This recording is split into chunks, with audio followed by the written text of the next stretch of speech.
The Icons of Real Estate Podcast. Are you ready to learn the proven money-making secrets from top-producing icon agents? Ready to skyrocket your business? This podcast is for you. Tune in every week with your host, Tomasz Fonseca, and find out how to implement proven strategies to 10 times your business, from $3 million to $30 million in just 12 months. Brought to you by the Masters at Real Estate Marketing, Arter SEO.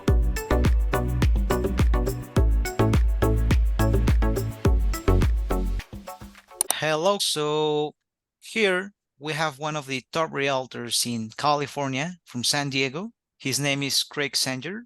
So he has closed around 51 sales with a total value of $84 million. The price range is from $800,000 to $5.2 million, and the average price is $1.7 million per house. Well, can you tell us a little bit about you, Craig, please? Sure. I grew up in Southern California and I ended up going to school up in the Bay Area. And after graduating from college, I moved back to San Diego. I've been here since 1998. Okay. From there, I got my MBA in San Diego, and I was working in advertising. And at the time, I went to get my real estate license, and the laws back then, you could go ahead and if you had all the qualifications, you become a broker. So I could take the necessary tests. I didn't have to study underneath another broker. I could just become a broker right off the bat. Okay. So I went ahead and got my broker's license and kind of just jumped right into the fire, opened up my own firm, if you will. I mean, created my website, got a business card, said I'm a broker, started with a couple family deals. The first couple years only probably did a handful of deals. And then I think in my end of my second year, started to get just very busy. I think I probably did 6 or 7 deals, and then it snowballed into 11 or 12 deals. Okay. And knock on wood, since then, I've been off and running. It's pretty much just been myself. I've had other agents work underneath me here and there, but for the most part, it's myself. Yourself, yeah. So it's been great. I like just answering to me. I don't have to give raw sales meetings. I don't have to deal with a lot of administration. My clients deal directly with me. You know, they're not going through a junior agent. They're not getting rerouted. If they have an issue, they come to me, and I'm not waiting for a transaction coordinator either or anyone else. I have the full power to handle the transactions from start to finish, which is good and bad. Yeah. Right. Yeah. And how does it feel to close almost 51 sales? Like, how do you feel closing all of them by yourself with no much help? You know, I'm very proud. When you get into this business, you don't know if you will have any success. Nothing's given, everything's earned. When you walk into someone's living room, they don't owe you the deal. A lot of times they're just complete strangers to you. And myself, you know, I'm not an overly extroverted individual. So I'm putting myself in uncomfortable situations, but I'm selling them on how hard I'm going to work for them and how I'm going to go above and beyond and really winning them over, which makes me feel good when I do earn their business and I'm able to do great things for them.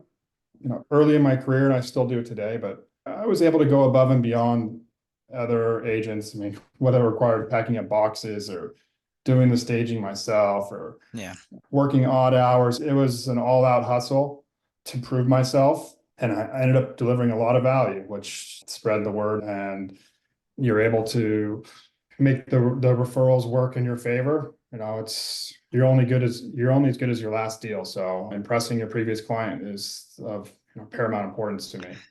That is great. That is great to hear. All right, perfect. So let me start with the first question. So how has the real estate market in California evolved from when you were starting to the present day? It's been through a lot of cycles. You know, I got my license in 2004, and I probably didn't really start working. I did some private family deals for the first handful of years. And when I got into it, when I really opened my business in 2011, you know, it was a down market.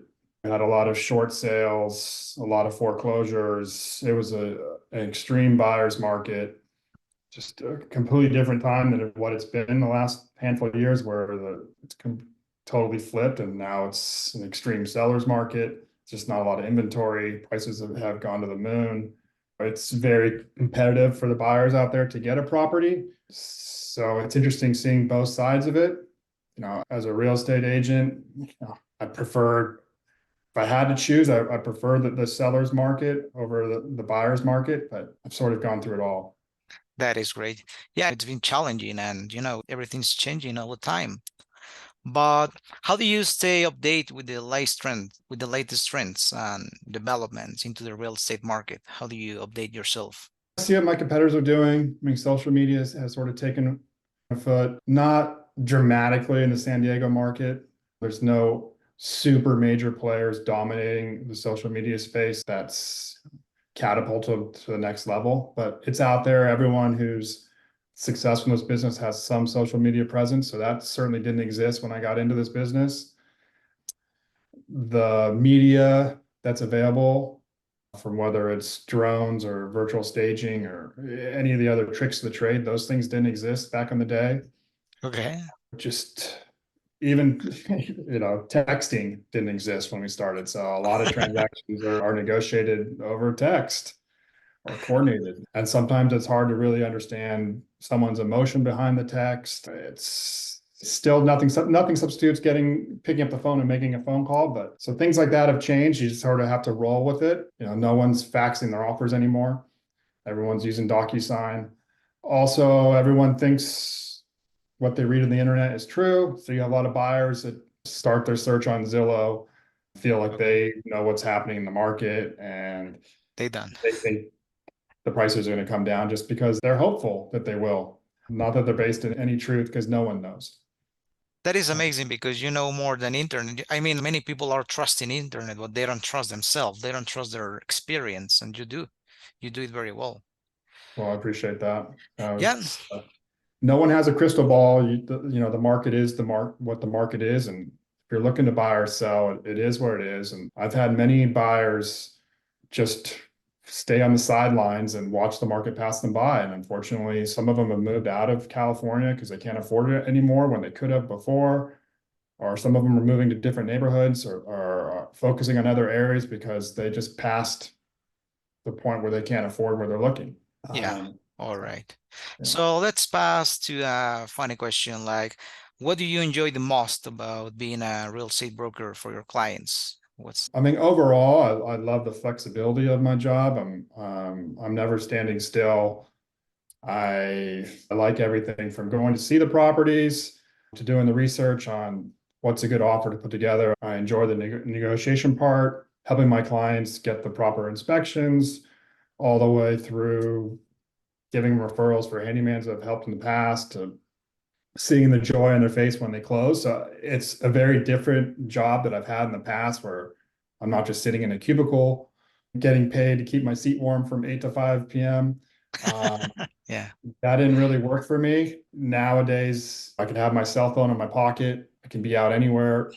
And I always tell my wife, I'm always on vacation and I'm always working. So when that phone goes off, whether it's a text or email or a phone call, I'm turned on. Whether that happens at 6 a.m. or 10 p.m., I'm okay with it because I enjoy the flexibility. So I guess that's the biggest plus and pro for me, is how much change there is. And I'm okay working every day of the year, because there's many days of the year that I'm not, but I'm always on call and I'm okay with that.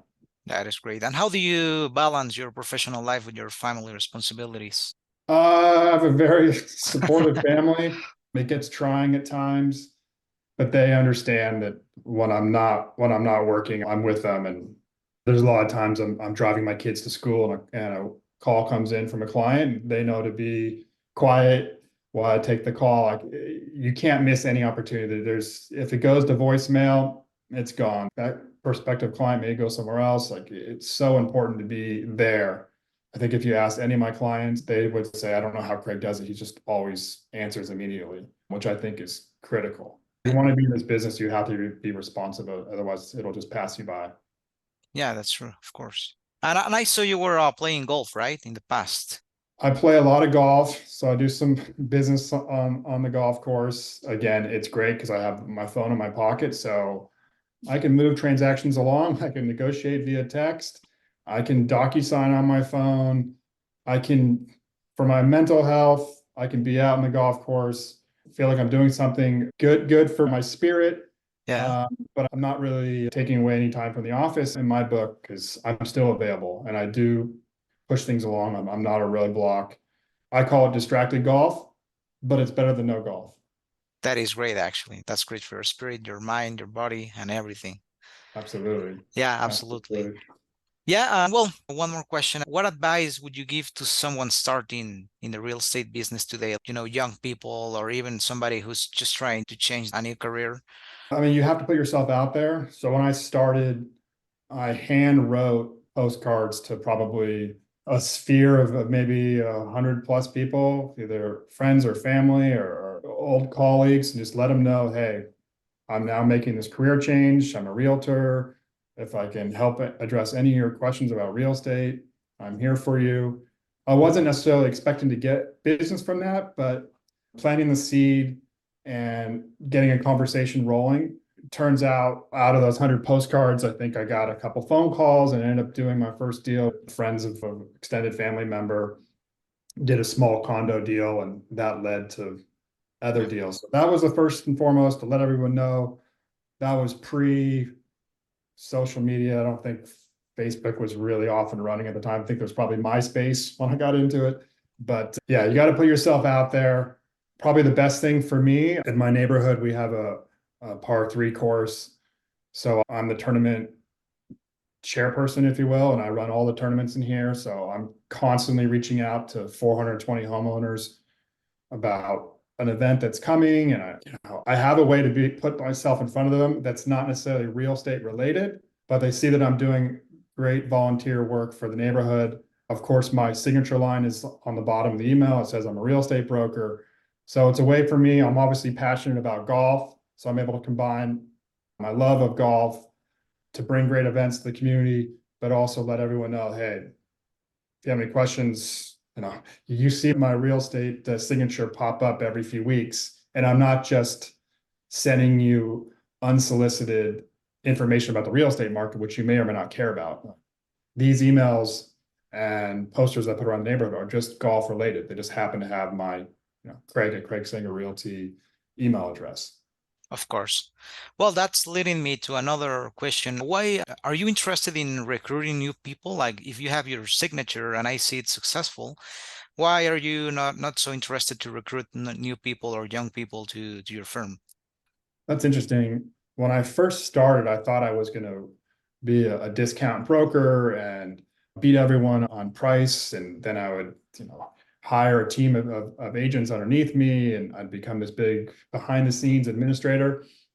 But as I started doing the business, I like doing the deals myself. It's my name on the letterhead. I know what service I can deliver. If I hire John or Jane Doe, which I have in the past, are they hustling as hard as I am? Are they answering that phone at 9:30 at night? Are they really jumping out of bed or do whatever they're doing and engaging whatever needs to be done at that time? And ultimately, I don't know if I have the trust in others to deliver what I'm able to deliver. Over the years, I've had sort of hit and miss. I've had as much as 3 agents work underneath me. The appeal and lure is there. I could potentially get to a certain side where I've got 10, 20 agents, and then I hire an office manager, and I can go on vacations and completely check out because someone else is dealing with all the business behind. But day to day, it'd be more of a typical job for me, managing the team and having to go into accounting and finance and HR and working in the big corporate business world, which I was in prior. It wasn't as exciting. So I like having a small niche business. I'm okay selling 10 to 25 million a year. I don't need to sell 100 million a year. If I do 10 to 15 deals a year, I'm happy. It's not about volume for me. It's the average deal size here, as you mentioned, is pretty large. And if you took out my early career, I mean, my average deals are much larger now than they were. So we're talking about 2 millions per sale, more or Yeah. less, right? I mean, pretty much most deals I do now are probably between 2 and 3. That's just the Wow. market that we're in. Of course, I'll do deals all over the place, but in the areas that I work in, that's pretty much what these properties trade for. So you don't have to do a ton of them to have a decent living. Yeah. Of course. Yeah, that explains everything. You're doing very well, and 20 millions per year, it's well enough, you know?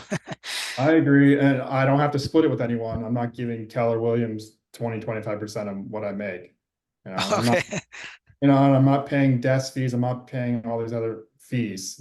So I can do a little bit less and make more in a way. Yeah, of course, of course. Is there something else you would like to add about yourself or your career, or maybe the next step you will do into your signature? Sure. As we're starting to transition to this new world I didn't necessarily want to get into it, but the NAR settlement, what it's going to mean, no one really knows. But that's really the next phase. I think it's going to become even more critical to become a listing agent because what's going to happen to buyers agents? I don't know. There may be a lot more dual agency out there, and having the listings is going to be even more important than before. So while I even specialize in certain neighborhoods, spend money to become more of that neighborhood realtor than I have in the past. I'm thinking that now. It's to survive the next wave that might be what I need to do. Because previously the business has been probably 50-50 listings and buyers. Going forward, I don't know. It could be 85-15, meaning 85 listings, 15 buyers. Maybe buyers won't be, it's all speculation right now, but my time and energy will be going towards how to get more listings. Yeah, of course. Yeah, I mean, all of these questions are amazing because you're sharing your experiences, and all the people who will be listening to this information, they will be learning from you, Craig. This is awesome. Well, yeah, do you have any other extension you would like to add to this podcast or something you're interested in? I guess one last, I'll drop a nugget for everyone out there. When you take a listing and you hire a professional photographer, everyone does it, right? I mean, you can get a photographer to shoot video, you can have them get drone shots. That's not really separating yourself from the field. I like to go above and beyond. So I do a lot of post production work when I get the images and media back, which takes a lot more time and money to do, but it makes a world of difference, not only in getting the listings, but also in how my listings show on the internet, because that's where all the searches start. So for instance, when I go into a listing appointment, I'll tell that seller, hey, look at all those cords that the TV is hanging Yeah, down from the TV. The lamp has cords running along the floor. There's discoloration in the wall, or that light bulb is out. Whatever it may be, after the fact, I can go in, I can get rid of those cords. I can add light to the lamp that there's no light in. And it goes beyond that. I mean, the gardens may be dead, but I'll bring them back to life virtually. Above and beyond just doing like virtual staging, which is someone putting a couch in a vacant room. I'll maybe take out the toilet bowl cleaner that someone forgot to take out during the photo shoot. Things I'll take out and remove. I'll look at every image. I'll put in a better sky, and I'll make the photos look as best as they can look. Just like the models that are doing shoots in magazines, they're getting touched up. Their skin looks better than it probably does in real life. I want my houses to look absolutely stunning, because my job is to get people at the property excited about it, talking about it in their living room, telling their significant other, hey, this one looks really good. I've flipped through a bunch. This one looks good. Let's go to this open house. Let's call Craig. Once I get them to the house, that's my job to sell them. At that point, they're not going to necessarily remember the enhancements versus the real. It's a very minute differences. I may have substituted out art online for what they really have in real life, but once they're there, they'll get a sense of the space, and hopefully fall in love with the property. So to me, that's kind of a game changer. Again, you look online, people just take the 50, 60 photos that the photographer sent and they download it. They don't think about it. They feel like they spent X number of dollars and they did their job. But to me, that's only going halfway. yeah, I mean, if they take 3 good pictures, is better than 60 bad pictures. So yeah, that's true. They have to put effort.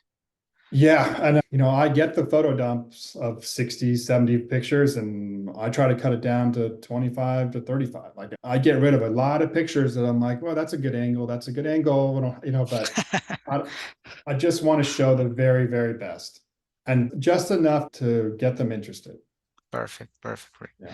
Well, this is valuable information, totally. Our podcasts are for education, motivation for realtors, and well, you're a high quality realtor. You have a lot of experience, and this is amazing because we have to learn from you. So this is perfect. Great.